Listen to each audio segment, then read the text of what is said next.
that when there is a danger that are unpredictable, the parents may not be aware of it.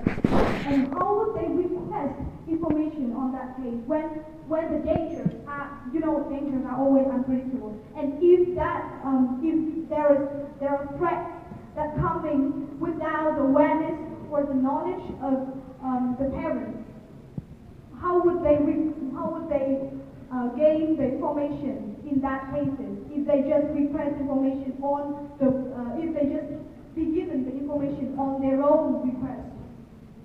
And there is a survey saying that 66% of children on the internet exposed to pornography, having like unwanted exposure to pornography. So which means that the child do not having the intention to getting access to those information. And I believe that in those cases, the parents do not have enough knowledge or attention to actually request for information of their activities. And another thing he said is, when I asked him in the cross-examination, everything they see, everything they do on the internet are all reported, which means that there will be, a lot to see. Whenever they request information, there will be so much to see, because including everything they see, even accidentally, everything they do. Okay, so here's a survey about by American Time Use Survey.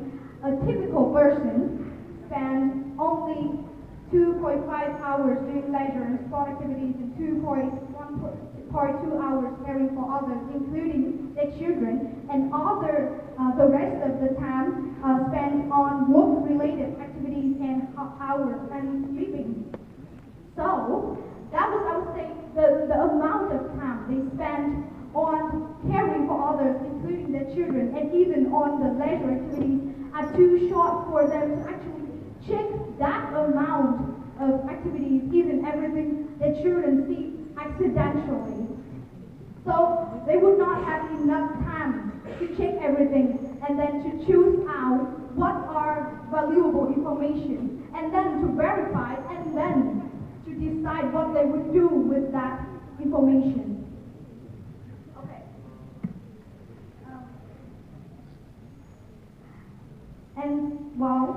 From what I've seen, that's the first point of him to protect the children from cyberbullying, pornography, and sexual harassment. Okay, but I want to present 2 points of mine. The first one is that there might be misunderstanding when parents have the access to their children's activities, like the information of their children's activities online. Because as I have said, the survey showed that 66% children have unwanted exposure to pornography, which means that, the parents might easily misunderstand when they saw that information, when they see that information. For example, they may think that, there must be something wrong with my child. I have to take him to the psychologist and everything. That might be misunderstanding, and misunderstanding definitely is a disadvantage of this when we let the children have access to this kind of information.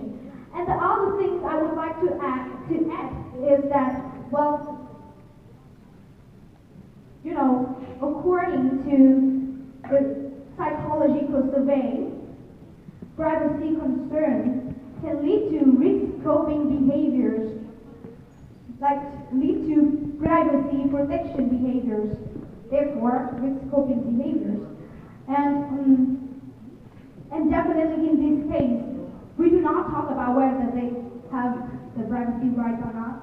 I repeat, we do not talk about whether they have the privacy right or not. We're talking about the privacy concerns when the children have the feeling like their privacy is intruded, when they feel their privacy is intruded. They tend to take risks and to behave like dangerously to protect their privacy. And also another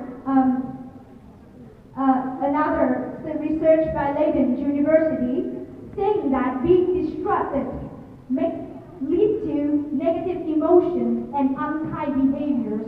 And that would definitely, in this case, when the parents show the need, well, especially on request, that they leave the information about their children's activities online.